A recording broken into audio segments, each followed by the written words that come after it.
Welcome into a special edition of The Nest here on the Eastern Side Sports Network, powered by TobaccoRoadSportsRadio.com. Desmond Johnson in the house, voice of the Eagles, with head coach Joe Coulter and a special guest, assistant athletic director Alan Plaster from East Forsyth. Welcome, gentlemen.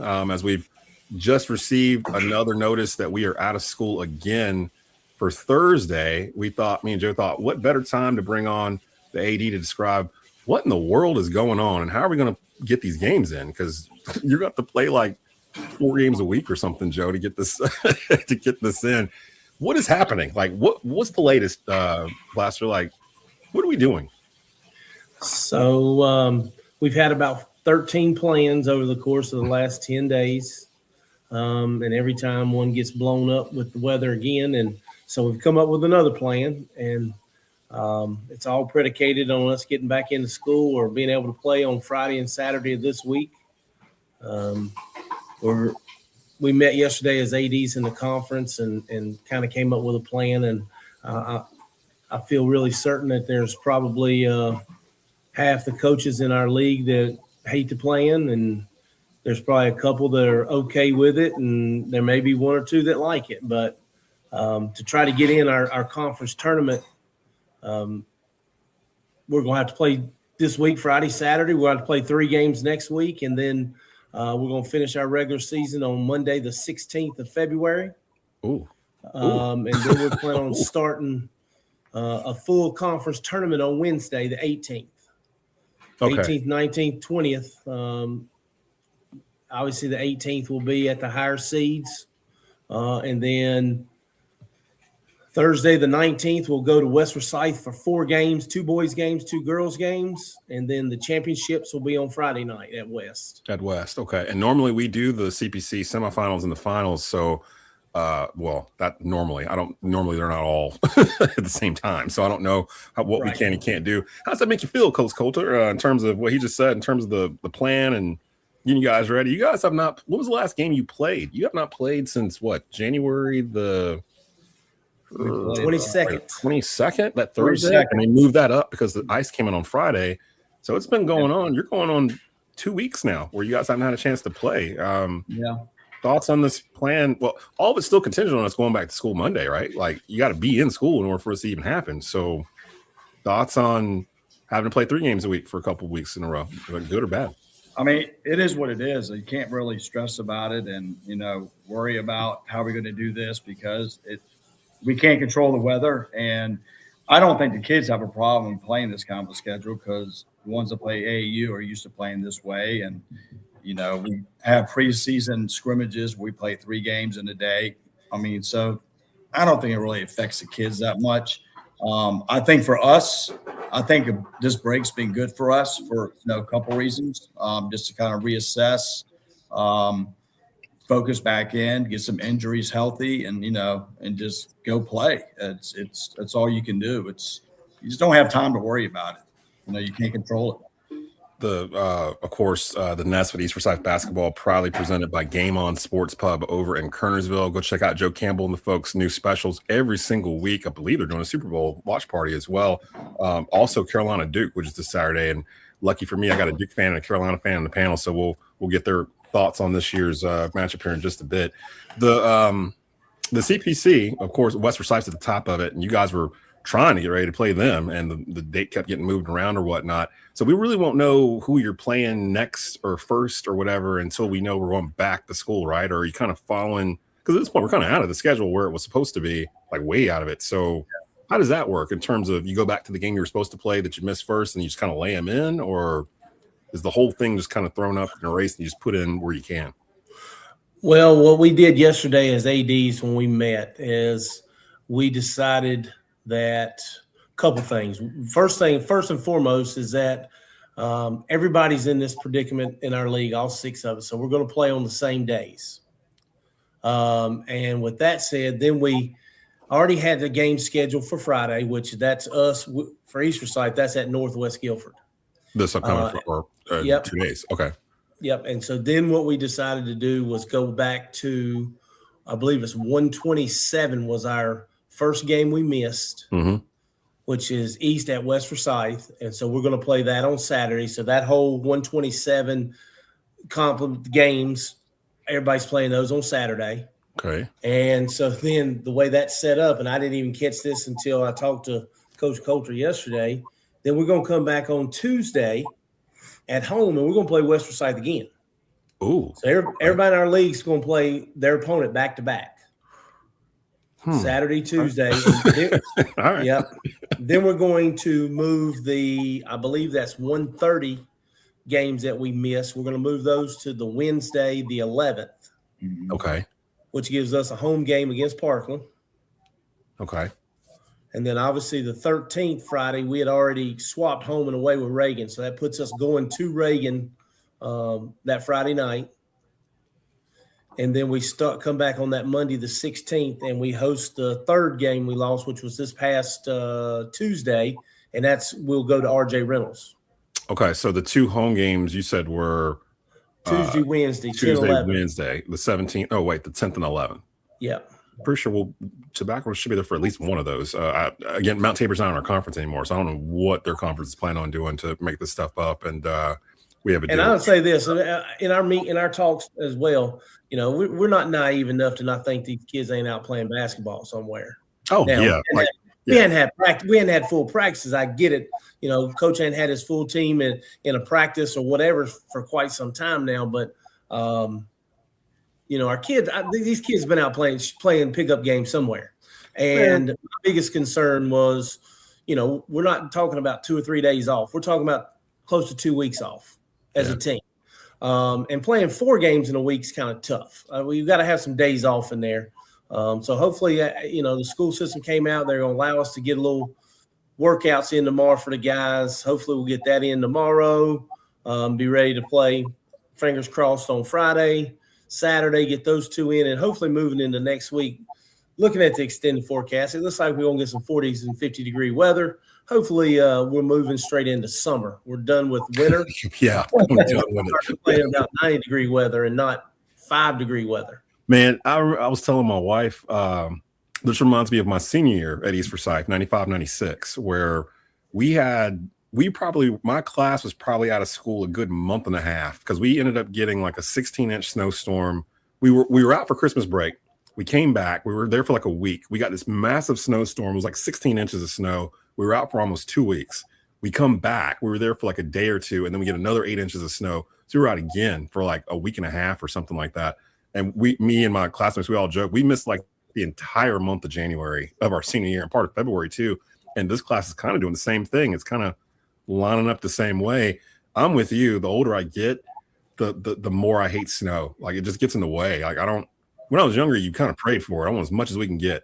Now I'm sitting there watching the report and I'm like, that is not good for me or anyone involved with me if that happens. And then it actually happens. So I'm just sitting here watching my kid just be here. Like, go, like, get out of here. But there's nowhere to go. So my kid is a freshman at East this year and that's what my wife says. My wife says the same thing. About the kids, getting them out of the house? No, about me. Go. Go, get out. Leave yesterday. I'd been announced on Friday.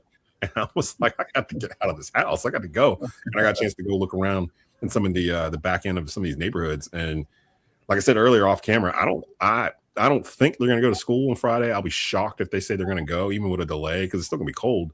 To Plaster's point, it's supposed to heat up a little bit next week. But we can't really talk East basketball because we haven't played any since the last time I saw you, Coach. So while I got you both here, I'm going to shift it over a little bit to a little game that's going on Saturday. Now, we actually have something going on Saturday, East Forsyth family. I'm proud to host my 3rd year of hosting the East Forsyth Hall of Fame ceremony. And Coach Alan Plaster is actually going to be inducted in. So I get to induct my buddy into the Hall of Fame on Saturday. Talk to me a little bit about how that makes you feel in terms of getting into this group of Eagle sports legends that are going into this Hall of Fame ceremony, and you being one of them this year. Well, it definitely, I feel honored to be, inducted in this Hall of Fame. There's a lot of people that've gone in obviously before me that have had great high school careers. And so I feel honored and humbled to go in, but I kind of went going in as a team player here in baseball, and I was mainly a pitcher. So I owe a lot of my success and my stats and whatnot to some other people, because there were people out there behind me made me look good at times when I wasn't, making pitches that I should have been making, or making bad pitches, or walking people. So there's a lot of people that I could also think that deserve part of this award of mine as well, because they've helped me. So, but I do feel honored to go in and thankful that I'm able to go into the East Forsyth Hall of Fame. And I'm going to say it on Saturday or whatever day we finally do the Hall of Fame ceremony. But for me, and I've told this story before, and I love telling it anytime anybody asks me, but if it wasn't for Alan Plaster, Tobacco Road Sports Radio probably wouldn't exist. Like, literally, I consider you one of my good friends, and to see you getting into the Hall of Fame ceremony means a lot to me because of what you did for me and my family by allowing us access to East Forsyth when I came up with this crazy idea going on 5 years ago. And I still remember me and you sitting in the football press box trying to figure out the NFHS box when it was just me and you just sitting there, and we had a cord and you were listening on a phone, and we're just sitting there trying to figure it out. And then when we finally figured it out, it was like the light went on in both our heads at the same time. Like, oh, we can actually broadcast audio with this stuff. And from that point on, that became the backbone of the live high school sports that Tobacco Road does. And now we're at a point where we're the largest provider of live high school sports in the Triad in terms of football and basketball and everything else. And that started at East, and that started with a conversation that me and Alan Plaster had one morning after I'd been laid off from WSGS. He was the first phone call I made when I walked out into the parking lot and was like, hey, why don't you let us stream the rest of the football playoff run? We were in the middle of trying to go back to back. It was 2019. And he was like, come on. Like, it wasn't even a question. He was like, come on, let's do it. And we figured it out. And Tobacco Road came a little bit after that, after COVID and everything else. And I'm very proud of you, man. I'm very happy for you, for Ashley, for the whole Plaster family. This is a huge deal for you guys to get in. I promised my wife I wouldn't make fun of you up on the stage while I'm bringing you in, but I don't know. We'll see. We'll see what happens. I don't know. I will say this: if you show up to that awards ceremony wearing some shorts, I'm going to. I really don't believe I could get out of the house that way. Ashley's not going to let you get out of the house. Yeah, I don't think I could get out of the house in my shorts. So we got Carolina Duke on Saturday. Coach Coulter is a Duke fan. We don't hold it against him. Plaster's a Carolina fan. What are you guys looking at here? What's the number one thing you're looking for here in this game? Because it always delivers. Jay Billis says that, and he's right. To me, it's the greatest rivalry in all of sports. Like, nothing comes close to it because of they kind of are like spotters in a gym. Like, they need each other to be better. Like, if there wasn't a Duke, Carolina wouldn't be as good as they are today, in my opinion, and vice versa. Mm-hmm. So they kind of push each other. And when you get a year like this year where you've got two top 5 prospects in Caleb Wilson and Cam Boozer, they're probably going to guard each other, I would think. They're probably going to be matched up against each other. No double team, just who's the better player. I mean, every storyline you want in a rivalry game is checked off. Let me ask this then, between you two. What's your favorite Duke Carolina memory? Should I say probably Austin Rivers? Should I take out the Final Four thing, Plaster? That's kind of obvious. One of my probably my favorite was Coach K's last regular season game. I'm out. It was so great. All the Duke. Probably the one play that sticks out in my mind the most, I'll be honest with you, is the Jerry Stackhouse dunk at Duke.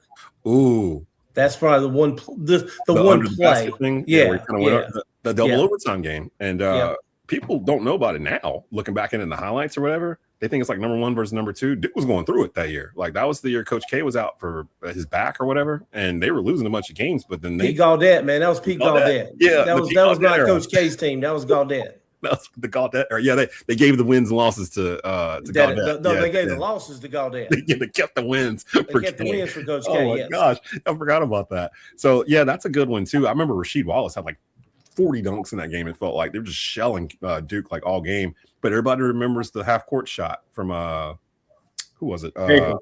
Cable. And they didn't win the game. That was sent to overtime. That was in regulation, right? Yeah, that sent it to overtime. I just hear Dickie V's voicemail. Like that's a great game. That was a great game.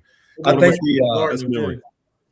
the Trey Jones missing a free throw and on purpose and hitting the shot was probably one of the big moments for Duke. That and Austin Rivers hitting the 3 at UNC.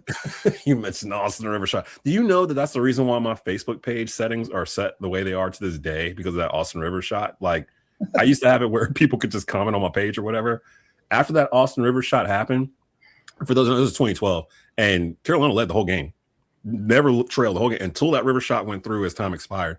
I woke up the next morning on Sunday to about 600 messages on my Facebook wall. I hadn't talked to people since like the second grade, like just random people who are just like, how you like that? Go Duke, blah, blah, blah. And I'm just scrolling through it. I'm like, I haven't talked to some of these people in like 30 years, and they waited for this moment to reach out to me just to say this one thing. Nope, can't comment on my wall anymore. So like I switched it out, and I only changed it on the day before my birthday, so people can say happy birthday, and then I turned it back off again. So like that's literally because of Austin Rivers. That was the one that came up for me. Of course, the Final Four game where we retired Kay. Hubert can coach for the next 60 years, as far as I care. Just those 2 wins right there was enough. You beat Coach K at Cameron on senior night. Oh, was it senior night? Yeah. Was it senior night?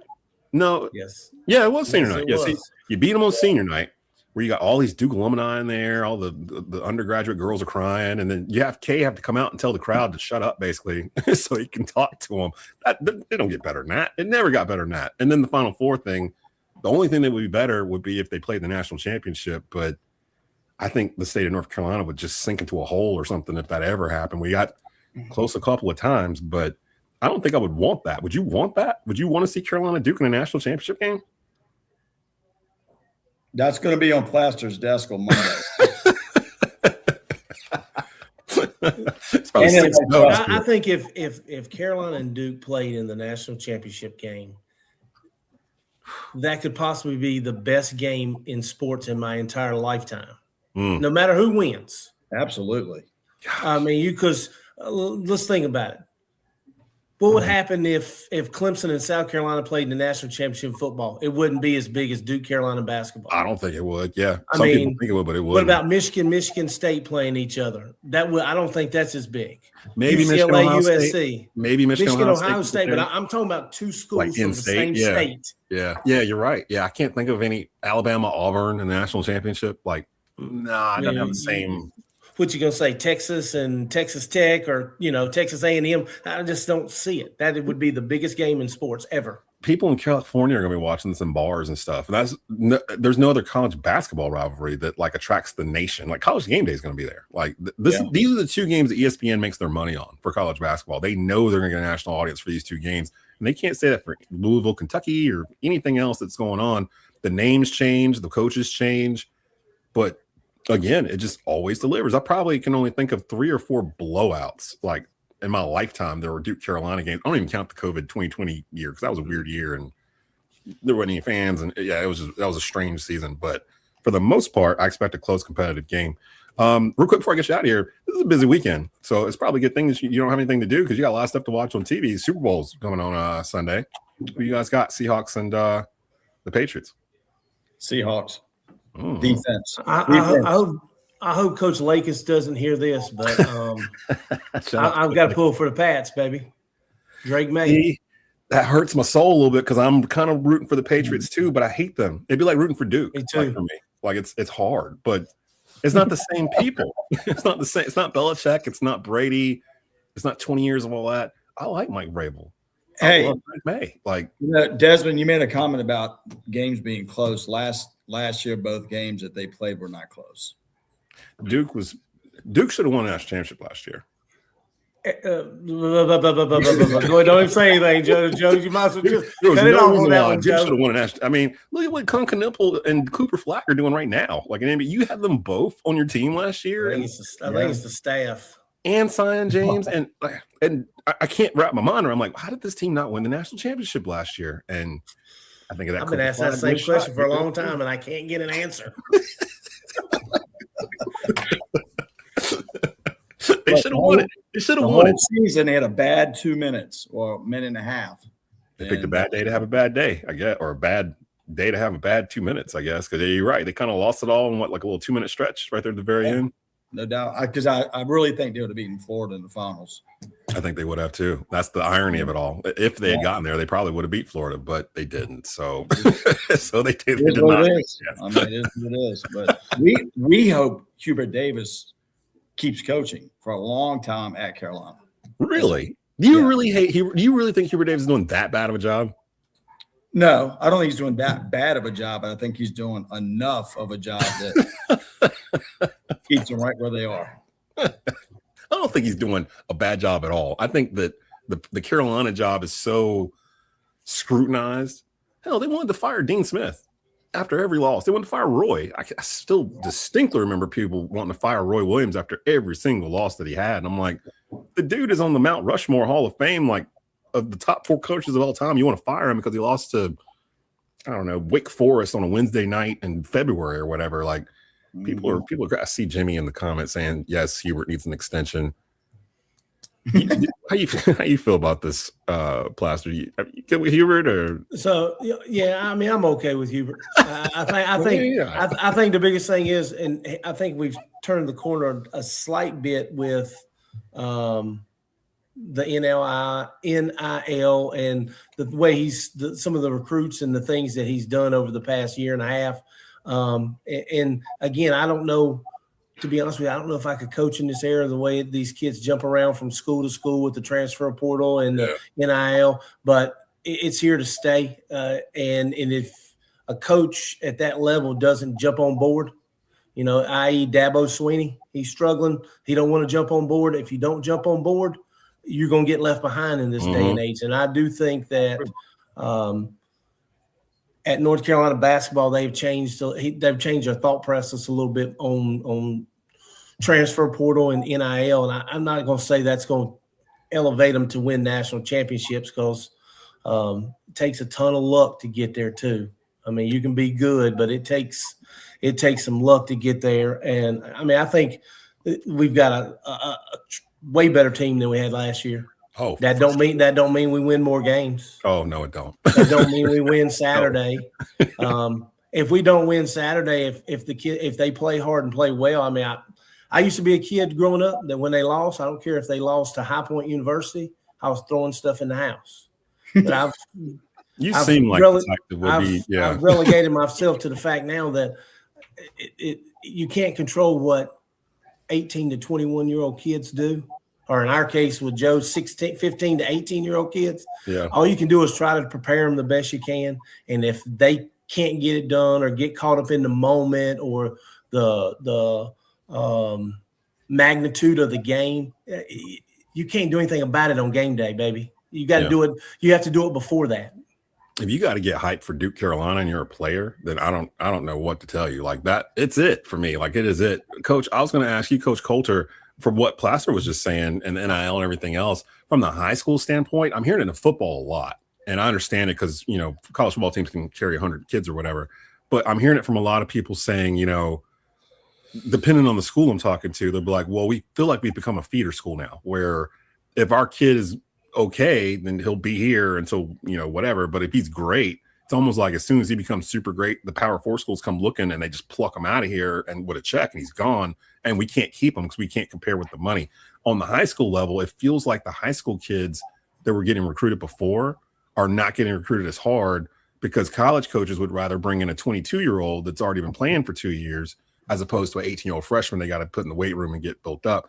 Are you seeing some of that in terms of like some of the players you might have on this team or the previous year where you've been affected by some kids having to leave early, like Jair Richburg? He left early for state because of a football scholarship. So he left, in December. So you didn't have his services here, and that affects your roster. How are you dealing with that, not really knowing for sure who you're going to have and who you're not going to have until really, I'd imagine, probably halfway through football season, right? Yeah, it's very difficult now for kids playing high school basketball to get a major Division I scholarship unless you're in the top 100. Because you're right, coaches are going to want to bring in someone who's, heck, you said 22. Some of these kids are 24, 25. Yeah, like grown men. they've already played 4 years. So, and where we are right now in coaching, they want you to win now. And you can't take a chance of bringing a kid in as a freshman and then waiting for him to develop for a couple of years. You'd rather go get a kid who's already played 4 years and get him in the portal. And, you can keep winning.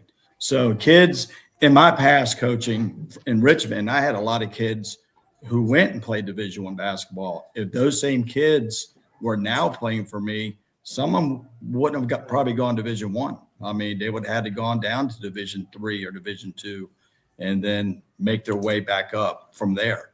So, in basketball, it's tough. It's really tough to get that Division I scholarship now because, I know one school told me they were taking 2 freshmen last year. Wow, that's it. That's it. Everyone else was in the portal.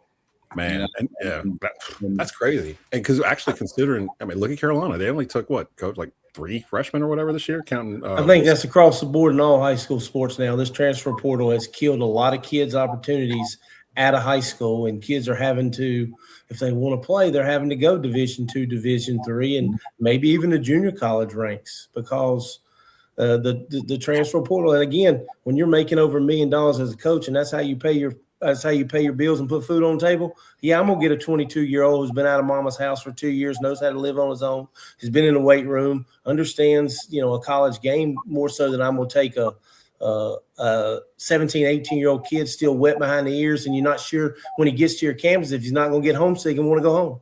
Yeah, and we've seen that at Carolina a couple times actually for the past 20 years. And that brings up to me the case of Kyan Evans at Carolina. They're paying him $2 million. He came from Colorado State, came through the portal. He's got a $2 million contract with them. He was starting for like half the year.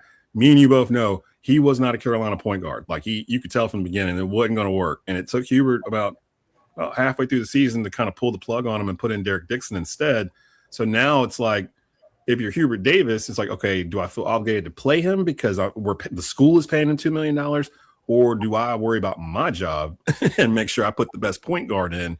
And we'll just figure that out later. It almost seems like the schools are going to have to accept the fact that they're going to shoot their shot on some of these players and pay them money, and not all of them are going to pan out. And it's going to be like a loss, basically, like a loss leader. Like you're going to get some kids that can play above what you're paying them, and you're going to get some that won't match up to the pay at all. And that's the gamble. Like it feels weird to me to even talk about money and college sports and paying players and all of this. Like it's just strange to me.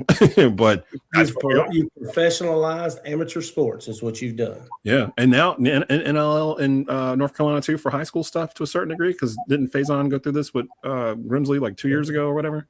Yeah, the high school kids can get NIL money as well in North Carolina. There's just a ton of hoops they have to jump through, and there hasn't been a tremendous amount of kids, but there's probably been 2 or 3 dozen kids over the course since they brought it in a year or so ago that are getting money. Yeah, and Faison was there. He was ranked the #1 quarterback in the country, so that's a little different than the kid at whatever little small town in Davie County or whatever trying to get that kind of NIL deal. In my mind, it's like the local car dealership's going to pay you $200 and get you some lunch if you voice a radio ad or something for them, and you can just pay the kid. Like that's kind of in my mind how it's going to end up working out, because no one's going to pay a high school kid that they don't know what they're going to be, $1 million. Well, maybe they will. I don't know. So we'll leave it right there. I know that a lot of y'all came here to get some information on when we're going to play again. We're here to tell you we don't know.